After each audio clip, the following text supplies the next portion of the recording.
And I'll share my screen because I do have a repo for this because I felt like it. So the example is basically like this first one.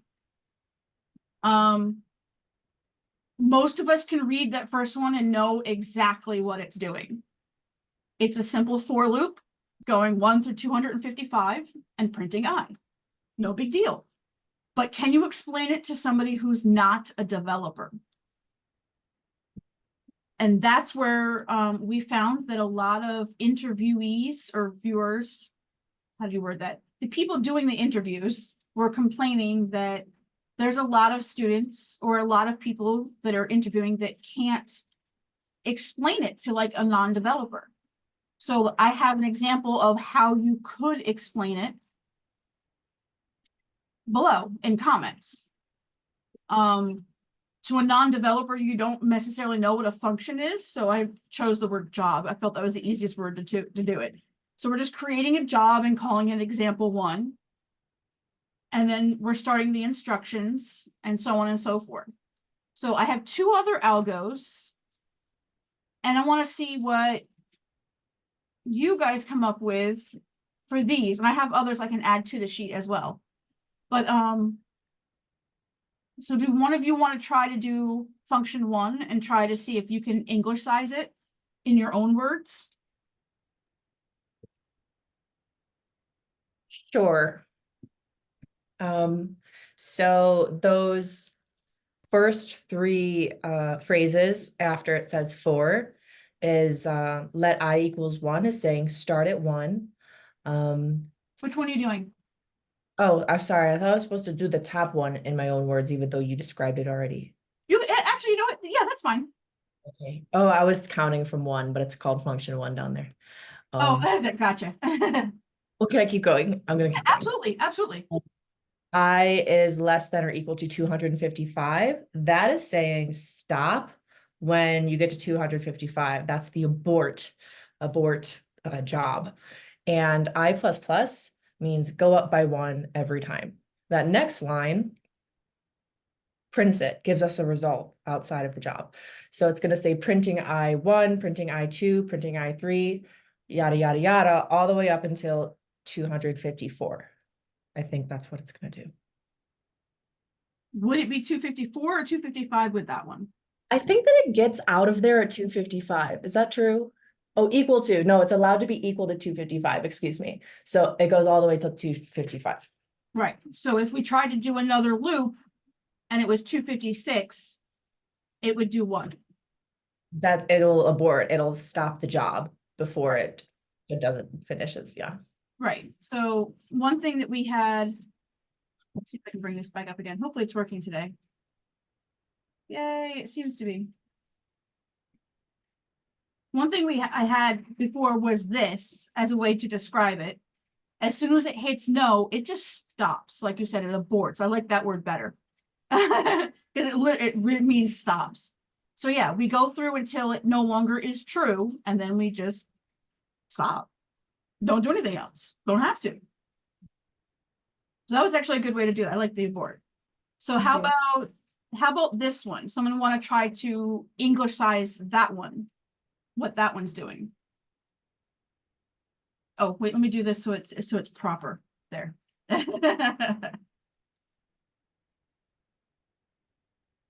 if you want to type it instead, that's fine too.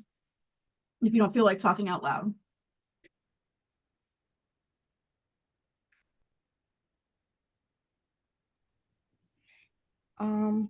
So for this one, we have the variable sum equals to 0, and the job is basically adding up all the numbers started from 0 to 255 on each increment. Well, but it only actually, prints the increment that you are let's say the first one is print current value. It's going to say print current value 0, and then the first sum is going to be 0, and the next time it's going to go through the for loop and then the I is gonna be, well, each time you increment by 1, so the next one is gonna be 1, the second increment, and then it's gonna add to the first sum, which was already 0. So 1 plus 0 is gonna be 1. So the second increment is gonna, second time it's gonna basically print I, which is 1, and then print sum is 1. And then as it goes, it's just print 1 by 1, but it only actually calls from outside. Well, it doesn't do anything from outside. It only actually calls the function and from outside, which is like after the end of the curly braces. And then, so you just basically call the function, and then through that function, through that job basically that it does, it just like prints every increment with that sentence, which increment it is, and then what's the new sum, I think. So if the increment is 2, is the sum going to be 2? No, the sum is gonna be, well, it's 0, 1. So for the first 2, and then 2 is gonna be the third increment. So that's gonna be 2 plus a 1, it's gonna be 3, Right. right? Yep, nope, exactly. And that's where a lot of people start to get confused when they're trying to English size it. I Yeah. can look at this and I can know that sum is not going to end in 255. It's going to be a much larger number. Because I know that sum is starting off with one number and it keeps adding to itself. Yes. But trying to explain it to a non-developer, you have to go, I like how you went through the loops, going through at least 3 loops in this case to make sure you get that different sum. So once you get to the increment of 2, where I is, and then sum is actually going to be 1 plus 2, because that's what sum was. Now we're adding 2 to it. I hate the word that was mixing up. And then it sounded like you were getting a little confused on this one. Remember, this is just activating that job. Yeah. Because if I have this commented out and I were to run this whole file, It the wouldn't do only thing anything. currently that's going to run is just this one, because it's the only one that has something saying, hey, do this. Okay. So this one's got a little bit more to it. So who wants to try to take the next one on? I could give a crack at it. Go for it. So I guess using the same example with like the function being a job, it starts out with the first, actually, I don't know, count is never used. Correct, it's not. So does it need to even be there? No. Okay. But people will think about that. Sometimes they'll put that in a function like, wait a minute, I don't need that. That's why I left it there. Okay. Yeah. So we don't need count, so I'll just explain the loop. So the loop is going through a list of items, and the items aren't all necessarily the same. And each time it finds an item, it displays the item's value or values by saying logging I, and then, or it logs the item in the console, and then if the item happens to be a specific type of item called an array, then the console will also log the fact that it is an array and display how long the array is. Okay, so will both of these console logs potentially print at the same time? They would print one after the other, I believe. Well, I mean, sorry, I meant same loop. So if Yes. I'm on Yes. like loop 0, index 0, will this console log print and this console log print for 0? I would. This is the array, sorry, by the way. Well, for array value 0, it would not, because it would not be an array, or array value 0 is not an array. So the second log would not print. But for array value 1, it is an array. So it would say, yes, it's an array with an array length of 0. But the first one would just say logging I and not actually display anything, because array value 1 is an empty array. Right. Or it would show the array itself. Yeah. Okay. So it might show the brackets. I think I what it does, I forget now. Yeah, it actually shows the brackets. okay. Yeah, I purposely ran that one ahead of time so I can remember how it looked. All right. Now, is this what you expected for 0 though? It is not. I guess I'm not up to date with my console logging for I.length for empty arrays. No, I think I screwed it up actually. Honestly, so I understand that array and could even explain it up until line 32, and then I don't quite get what it's saying. Like I understand that it's logging one spot in the array each time as I changes. Whoops. That part, like array arri dot length.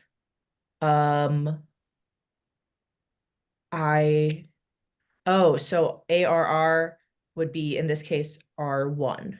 Mm-hmm. Okay. All right. Talking about how confused I was solved it. Thanks.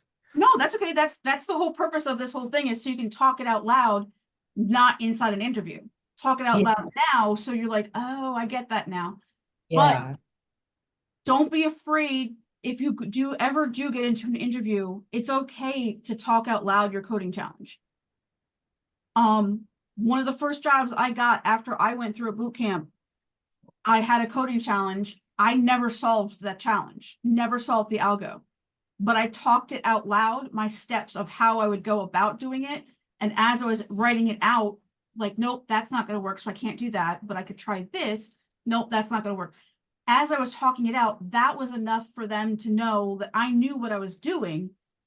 I just didn't have enough time to solve that algo. But because I could talk it out, that looked good for me. So sometimes just talking out like you just did, and like, oh, I see what that means now. Sometimes that's also very beneficial. So don't be afraid to talk things out if you get stuck. Great.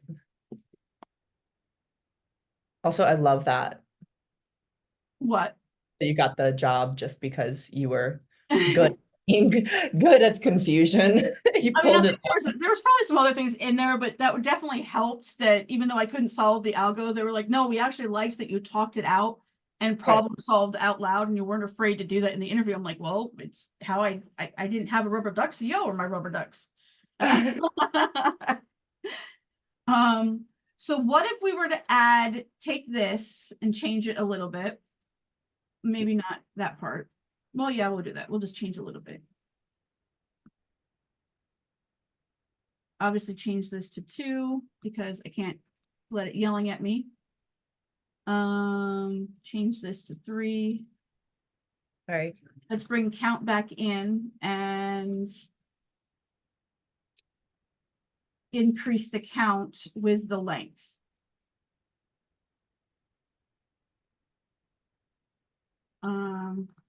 Count. Does that make sense?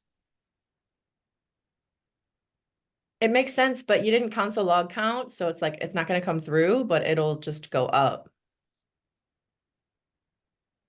Okay. Do I have to console, or can I console log count?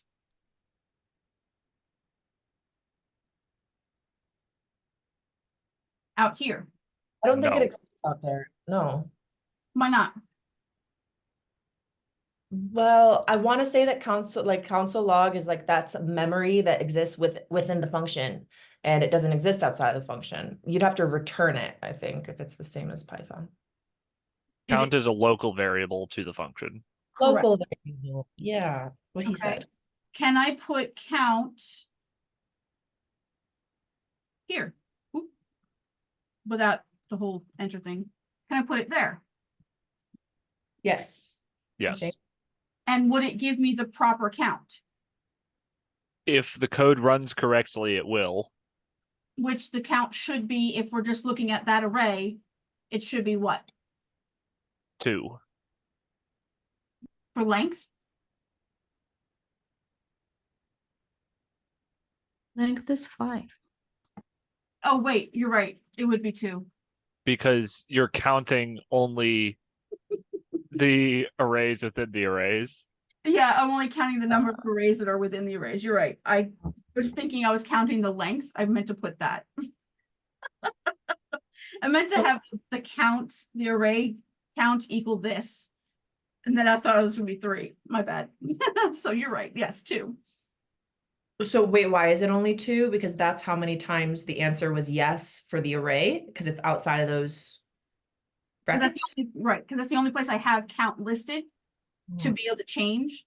So the only time it'll even get increased is if this if statement ran true.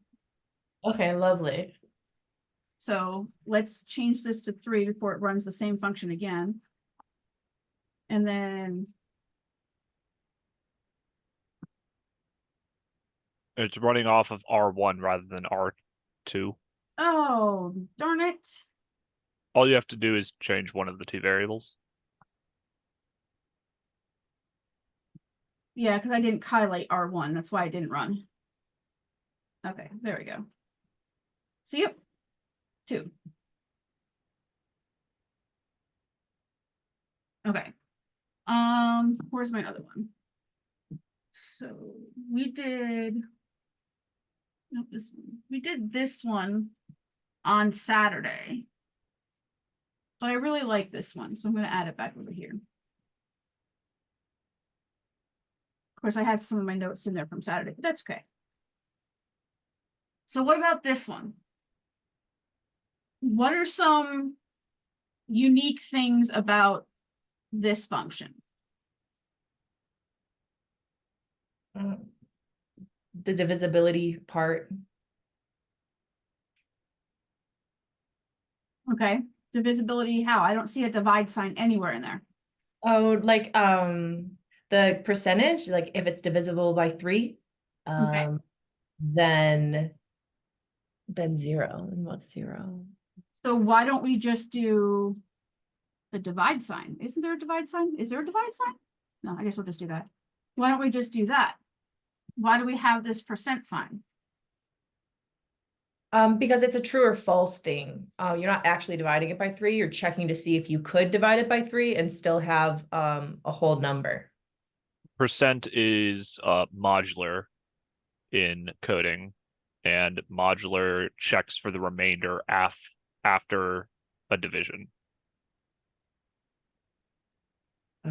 Oh, yeah. So it's checking is the remainder 0, which is like saying if it's divisible by 3 and still a whole number. I did like the whole number thing because you can have 1. So you can have a remainder of 1. But a whole number, I do like that as well, because a lot of times it's something very specific.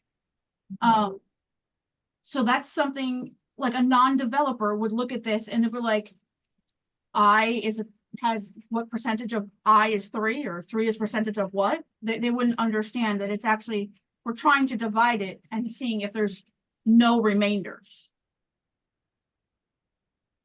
And percentage is called a modular when it's somebody that does speak code talking to you. Right. Modular is a math term. Okay, cool. It is a math term, but I'll be honest, I never really heard it until I got to coding, so. That's fair. So I see 2 equal signs next to each other in some places, and then in one place I see 1 equal sign. What's the difference?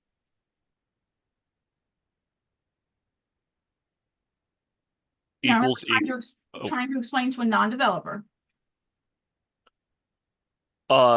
With I equaling 1, you're setting the value of I.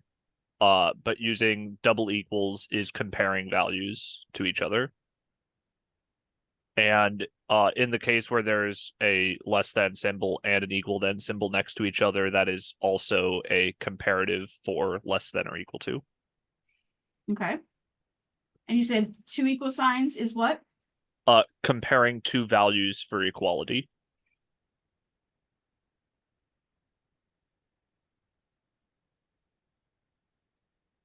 Do you always just see that in if statements? The double equals? Mhm. Mm, You could also have it in for statements. yeah, you could have it in for statements, but I would have to admit most of the time I see it in if statements. Yep. Okay, excellent, Chris. And then what about, we don't have it here, but what if I had, not you, I. What does that mean?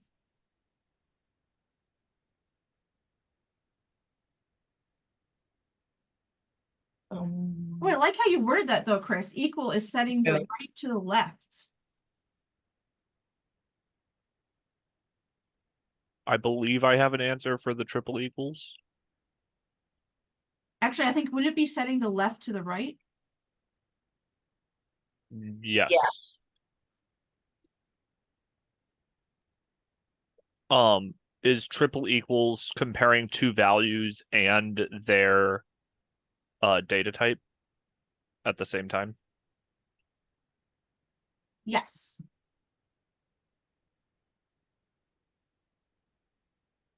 So is that answer a true or false? The triple equals, yes, it is. So for example, now I keep hitting the wrong button. I can't spell, by the way. If you have never had me, now you know I can't spell. Terrible at it. So if I did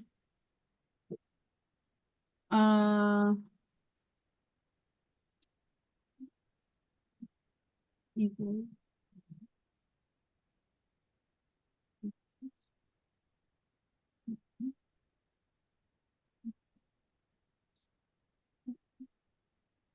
which of these statements is true?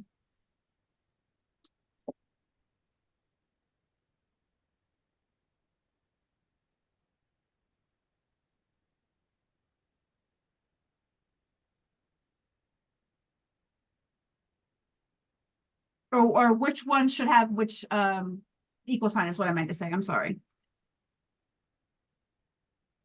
I'm just gonna put one for now and then we can fix that in a minute. So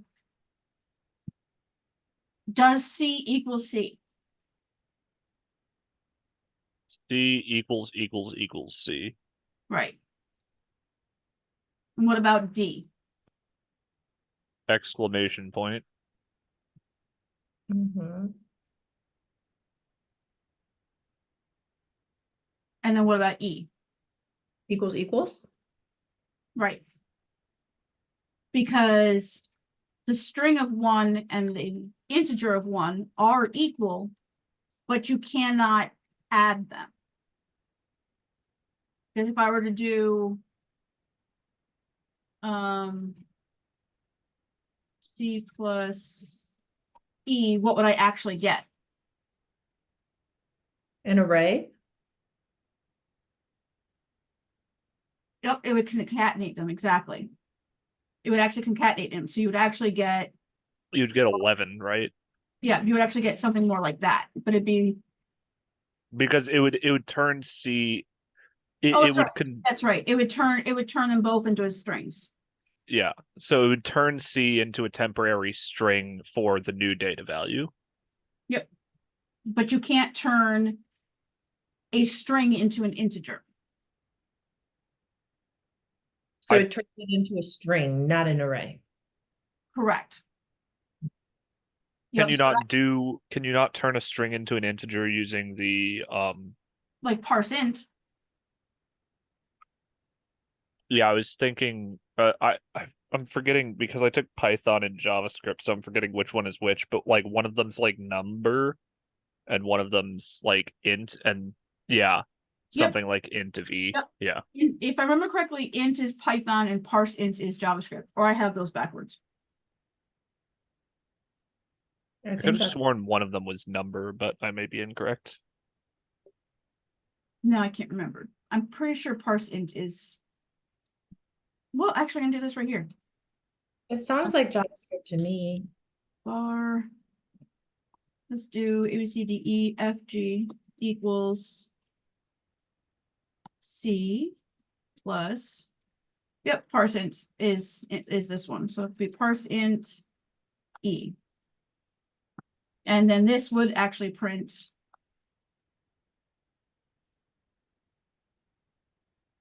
Oh, helps me do the parentheses. So this would print as what?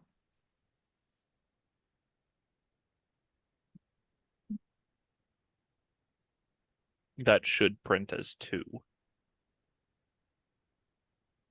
Or it'll just error out. Oh, I know why.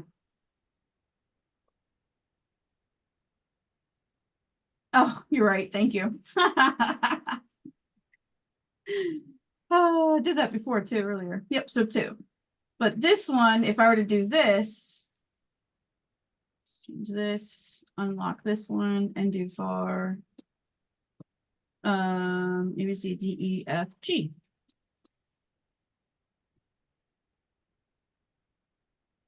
Copy this, put it here, change that to G. And then the whole thing. So it should print 11 and then 2.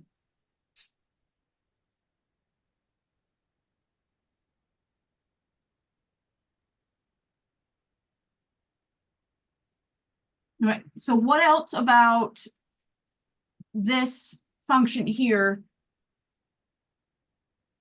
is different from like the other ones that we did up here?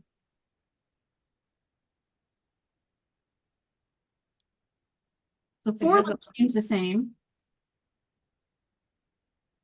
Sorry, go ahead. It has a lot of else ifs, so you're really getting a different console log each time. Okay, what's the difference between if statements and else ifs?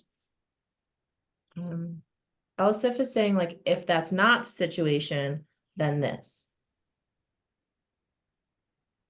If that's not true, then this. Else if only runs when the previous if does not. And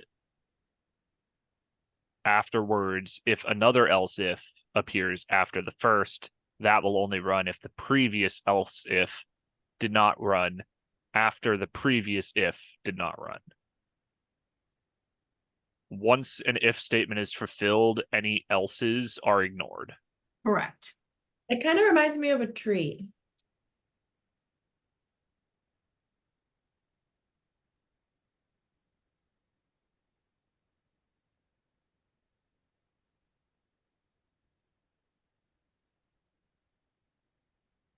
Now, so does that mean if those were all ifs, the 2 else ifs, that multiple ones could run?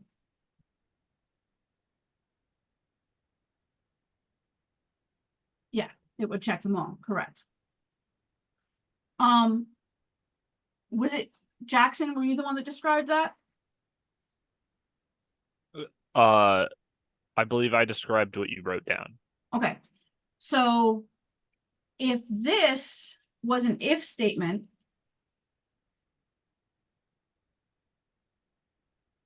can both of these print? Yes. Why? Because once the else if runs, that ends the chain because there's no more else ifs after or no more else's after. So it'll go to the next if statement Correct. and do whatever that is there. Correct. So I found that out the hard way one day. In the middle of class, of course, because why not? You have to be careful with your ifs and else ifs. Make sure that you use one or the other. Because if you have something like this, there is the possibility that both of these if statements could run. as well as this one and this one. There is that possibility. Obviously, in this one, probably not, because if this if statement runs, then this one might, but this one would not because of that else if. But if you have an else if, keep going with else if.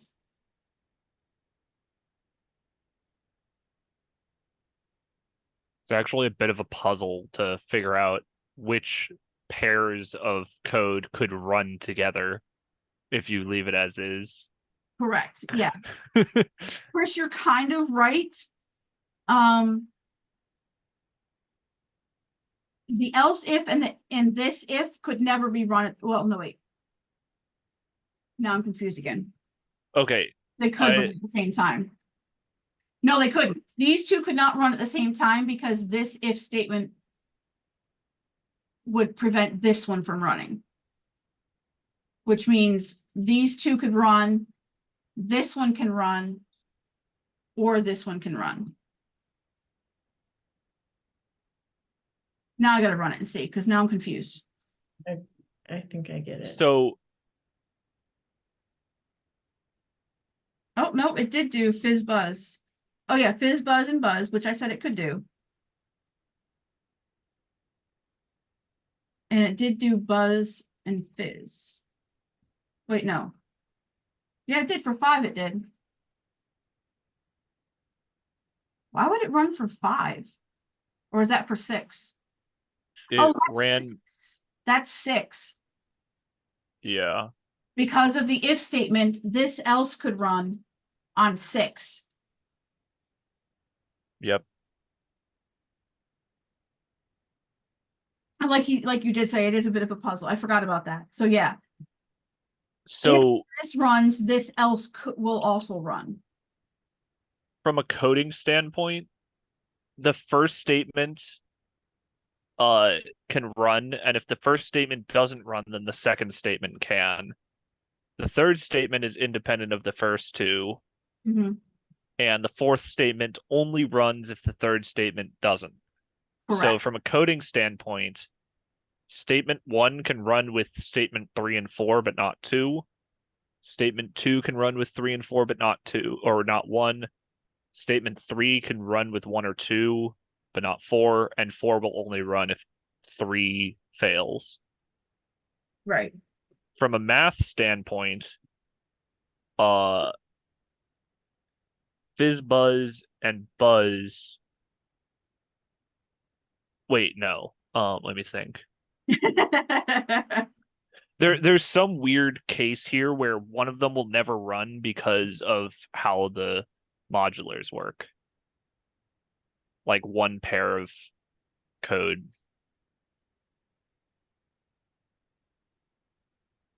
Yeah. But it's a good way to mess things up and see how it works or doesn't work. Right. And I definitely recommend doing it with the shorter numbers instead of the long ones.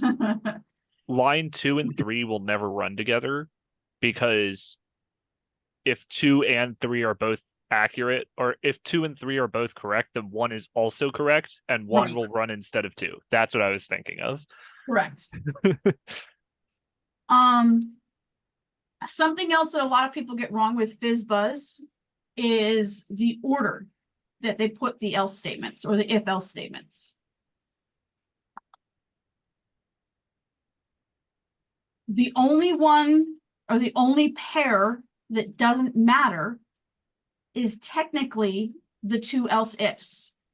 You can have the else if I is modulus 5 and then modulus 3, or 3 and then 5. It doesn't matter. Logically speaking, you would probably want it this way because it's going to come across 3 first and then 5 as it progresses through the numbers. But those two do not have an order that's necessary. Does that make sense? As to why that is, I should say. I think so. The first if statement, why does that have to be first? Because if it wasn't first, it would never happen. Or It would not happen when it's supposed to. Okay, Actually, no, it would never happen if it wasn't first. and why would it not? Because if either checking if 3 is accurate or checking if 5 is accurate, if either of the second or third is true, then the first statement is always true. So putting either of those first means the first statement will never happen, because the only time that the first statement is true is when the other two are. Exactly. If we were to make these all if statements, could we put them in any order? Yeah. Okay. However, comma, what could potentially be the outcome?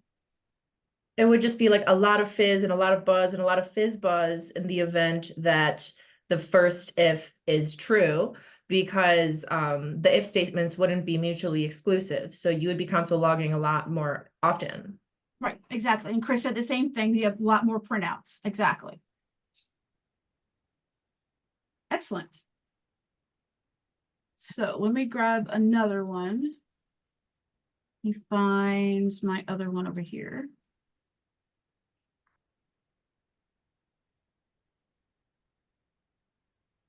Next week for the CodeZeroAlgos, by the way, is solving an algo and then explaining why you solved it the way you solved it. Just so you know. Like we'll solve it before the meeting? Say again? Like we'll solve it before the meeting or on the spot? No, on the spot. If there's enough people, we'll go into breakout rooms. Trying to find the one that I was, no, where is it? There it is. Okay, here's one. This one I cannot run without another sheet, but we can look at it.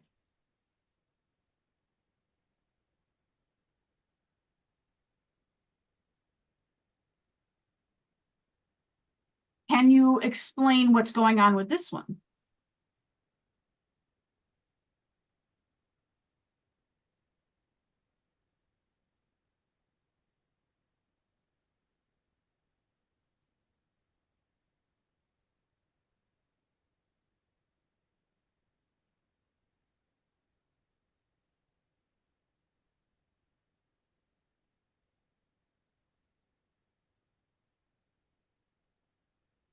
Any of the So- lines? Sorry.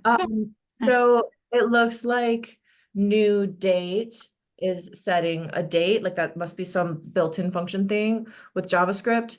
And the line 99, if I'm not mistaken, it is replacing inner HTML that has the variable name date time with the result of the function t with that variable. So it's updating the time on an HTML document with JavaScript.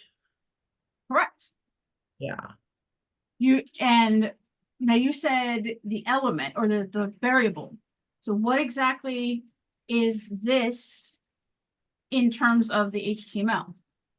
Well, like when I had a Flask application, it was Jinja, but I don't know if that's what everyone uses. Yep, Chris has got it. So something on the HTML that has that ID name.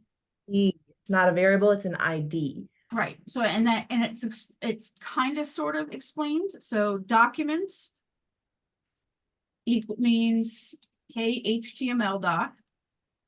HTML doc. And then dot get elements by ID means find the ID on the doc with the name.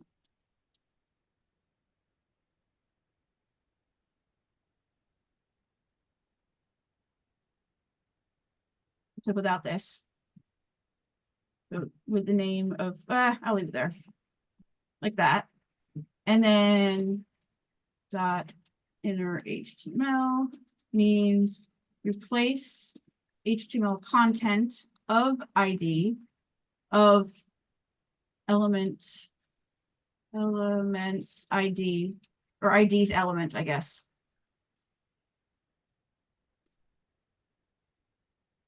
With equals T. Granted, that's a whole lot longer than what that says there. No, actually you don't.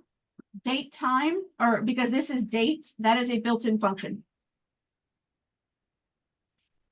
So you don't have to actually import date time with this. But that is a very good question. Luckily, that is a built-in one. If I actually hover over this, it should tell me that it literally has everything built into it already. If this had inner text, do you guys know what would be possibly different versus inner HTML? That would be a text box, like a form they're submitting. No, good guess though.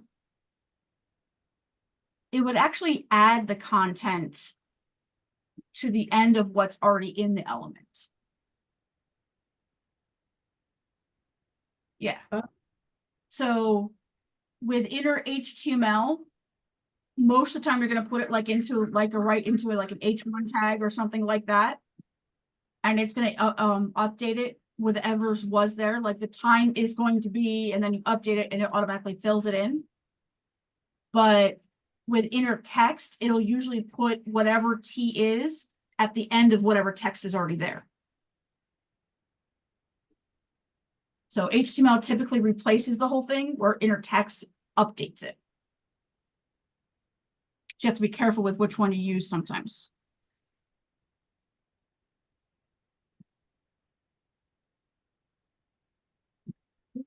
So yeah, we still got a little bit of time.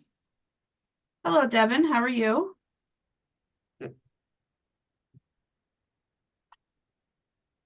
Here's another one along the same times.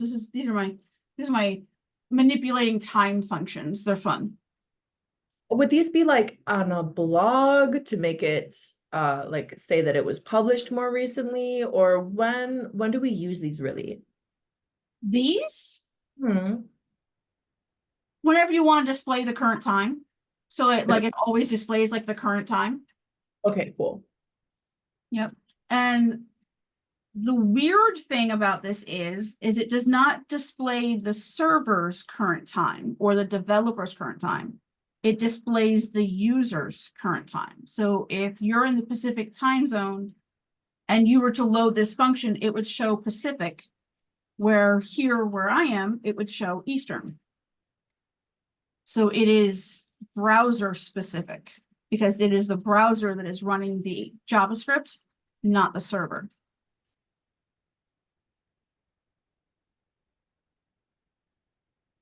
In case you didn't know that, by the way. Ideas on what the last function's doing? Yes, Chris, excellent. That is exactly what I'm doing.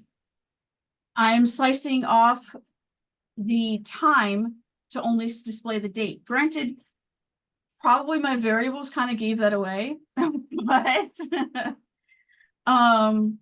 slice is not something that a lot of people remember very easily, which is something that I think I put this on here. Would it be this one? Maybe not this one. Nope, not that one. This one.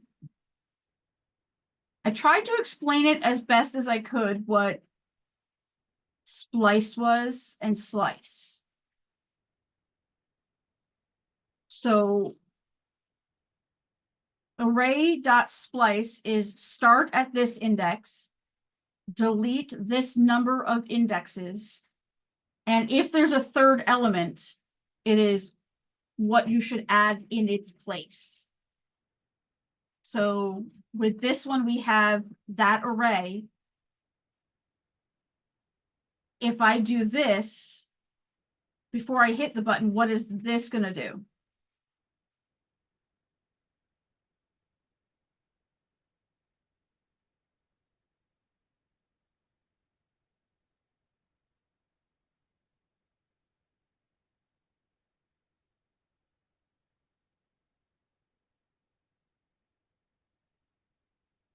Like which name is it going to take off or replace with the word hello in this case?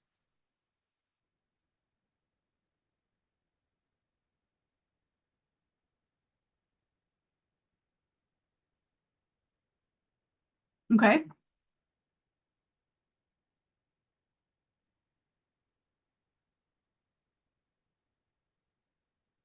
So you were close, but it didn't delete Jane. Why?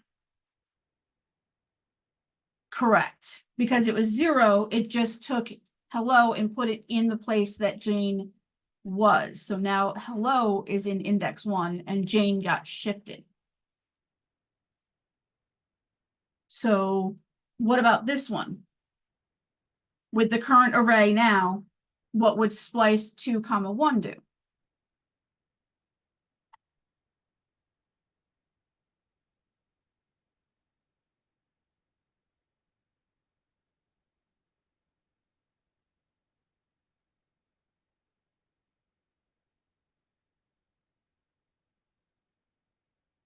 I think you're right. Yep. So it took out Jane because it said to delete 1 index. I had to think about it in my own head. Sorry.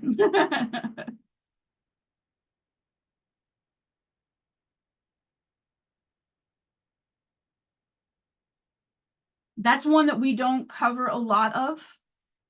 But it's a good one to know in terms of something like this. If you want to print the date, you can, in this case, I'm doing what? I'm starting at index 0 and I'm deleting 15 indexes. So most likely that means that the time is first and then it has the date, which if I remember correctly, it does. So let me delete this line because that won't print and see what this prints.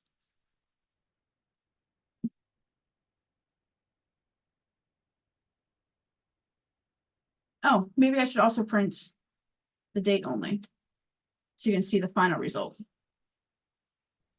So it's deleting 15 indexes from a string is how it comes through. Correct. Okay. Because I changed it over to a string. I made sure it was a string anyways.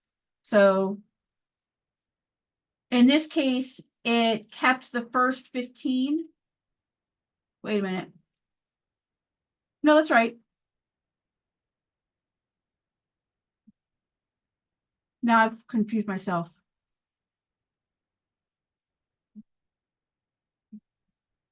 It works better when it's on HTML so I can see it better, but it deleted, it started at 0 and then went to index 15 and deleted everything else.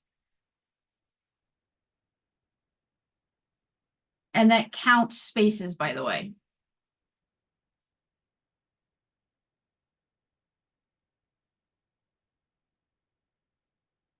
So if I were to change this to starting at index 15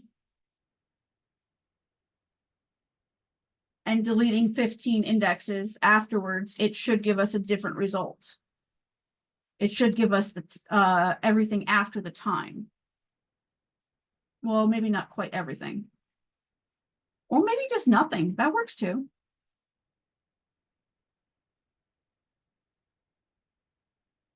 I have a feeling this actually prints a different way. And that's why it's coming out the way it is. Let me comment out all the runnings of functions here real quick. I need to run it as node. This one always confuses me when I go through the thing. Save this, go through here.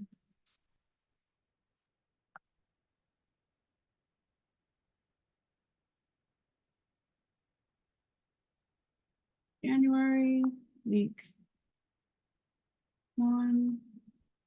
And it was the Tuesday, so node Tuesday. Huh. So I said it's easier to see it when it's on a HTML because it prints differently in the console logs. It prints as like one big Z index number. I forget that the terminal fixes it.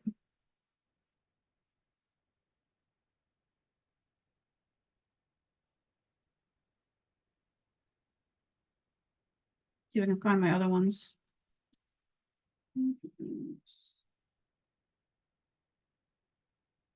And I did this in October. And it was what, week 1, session 2, I think.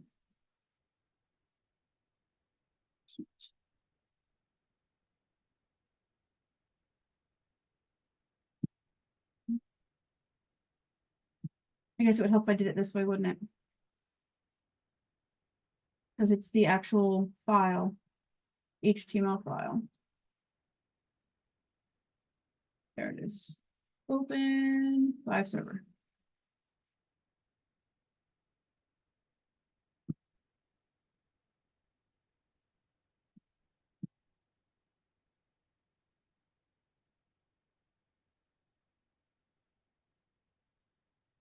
Huh. Well, I guess I was wrong.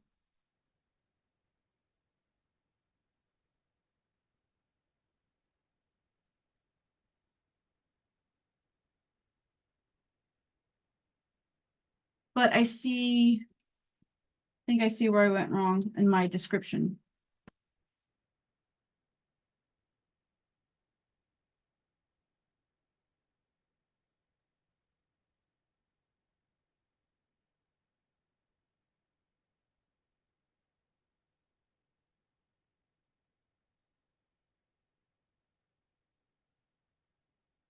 Okay. That's okay though.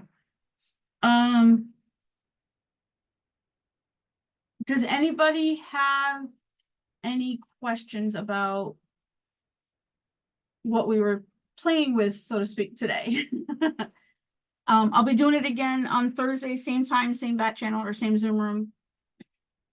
Same idea for this week, and then starting Saturday, it'll be solving an algo and then describing why you solved it the way you chose to solve it.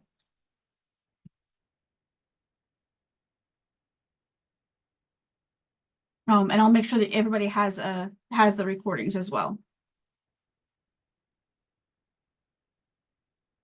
Oh, I absolutely agree with that, Chris. 100% agree with that, especially if there's any spaces in there. I have to play with it.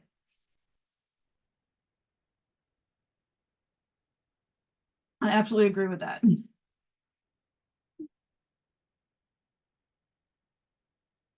But nobody has any questions over today?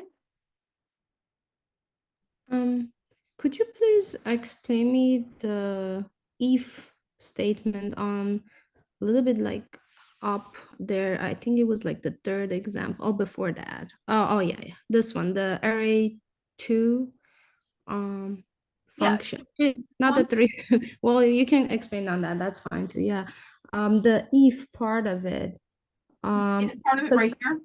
Yeah, because for the first iteration, it points to the first element in the array and then which is 4. So then it goes to the if statement. I'm a bit confused on that if part of it. So what it's doing, this is array is a built-in function in JavaScript.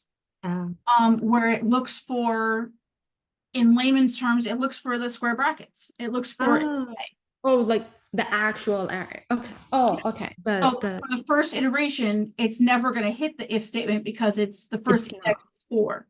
Yeah. Second index is array, so it sees it, so it says, "Oh, hey, I am an array." So, sorry, now go ahead. something else.